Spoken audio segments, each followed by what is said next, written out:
In this video I want to show you a tip about how to debug your DAX code in Dax Studio using the evaluate function and table constructor.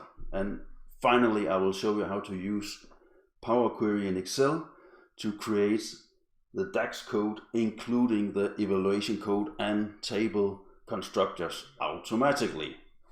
So if I here have a measure, let's call it tests, it's containing a variable, table variable.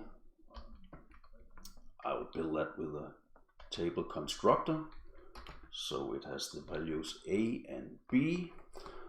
So that is one column with two rows, A in the first, B in the second. I'll take a table 2 who contains CC, DD, and EE. So now I got two tables. I got a value variable counting the rows in the first table, and I got a variable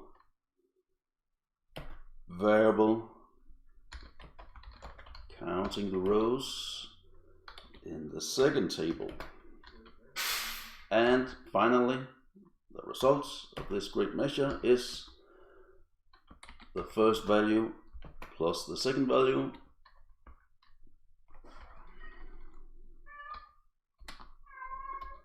and the measure is returning V3. Okay, if I try to execute this or run this measure inside Dax Studio, it'll fail because you have to build it this way instead. Instead of having a measure name, you write evaluate, and instead of writing return, you write define, and instead of writing return, you write evaluate. And also this one will fail, and that's because Dax Studio only accepts a table as a result, and not a value. And this one was a value, V3. But if you wrap it inside curly brackets, you turn this into a table, and you can see the expected result 5, 2 rows in T1, 3 rows in T2, returning the value of 5. So the brackets are turning the scalar value into a table with 1 row and 1 line. Now, if I want to see evaluate the table, the intermediate step in your measure, you can say evaluate T1 and run this, and then you return 2 tables. So the first table is the A and B from this line, T1, and the second one is your scalar value wrapped into brackets so that it can also return a table. So if I want all my intermediate step, I can build this. So I also want table 2 and so forth, and I could build show my other scalar values as table also. So if I run this now, I have 5 tables returned. The first one is the T1, and then comes the T2, and then comes the first scalar value who counts the rows in T1, that's the 2 lines up here, and then you got the value 2 and finally the final result. So you could do this a little bit nicer because these scalar values you can return in one table. So I've sorry about that. I've prepared a little scalar value table here. So this is how can you his table constructor here. So if I take my first value and put it in here, I would like the table to return the name also, so I can see it. So let me first show you the results.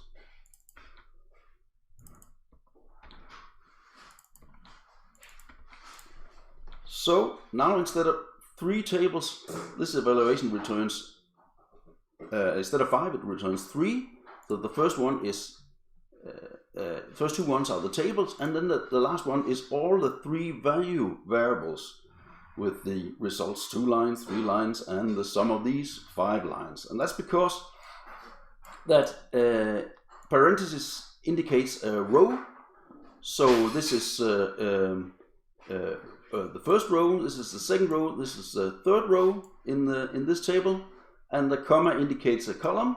So here you got the first column who retrieves the name of the value, and here you got the variable value itself. Nice, huh? But now I thought this is nice, but there's also a lot of copying and pasting. It could be nice if this was done automatically. So if I take this text up here, my original measure, and go into my little Excel sheet, and then I prepared a blue table here. I just paste in the lines, copy, delete the lines who was there before. It was actually the same, but and then I say refresh, and what happens now is the Power Query loads this table, makes the transformation, and returns the result in this table. So here you got the results, define, delete what I had before, paste that in, run it, and boom, you got your evaluation of all your intermediate tables and intermediate scalar value variables. What happens in Power Query, I'll show you here.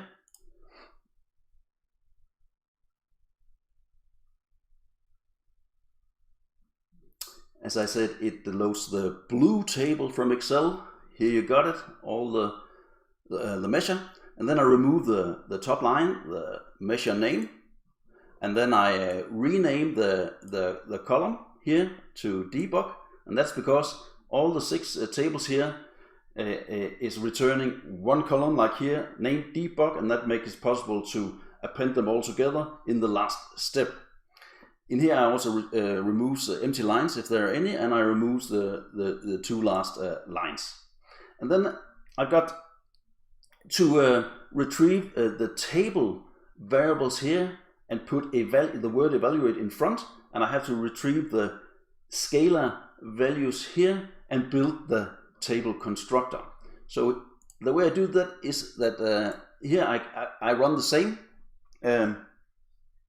I retrieve the blue table again, and then I filter all the lines starting with the variable name _t. So that's the thing I have to do. I have to name all my variables this way: scalar variables _v and table variables _t, and then I retrieve them, and then I split the column, and in the end I put evaluate in front. And almost the same here with the scalar variable.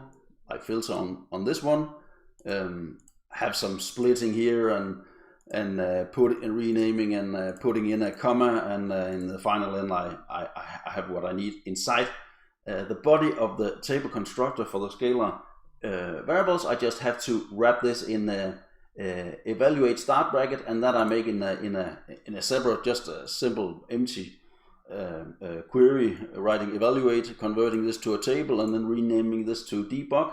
And the same with the end bracket. It's just an end bracket in an empty query to a table and rename to debug. And in this step I start with the word define, convert it to a table, rename it to debug, and then I append all the others, and there you have it. So these are the steps. Now you only could wish for a button in here, dear Daryl, to make all these things. But in the meantime, I'll stick with my solution Power Query. If anyone wants a copy of the file, just leave me a message. I'll send it to you. Have a nice day.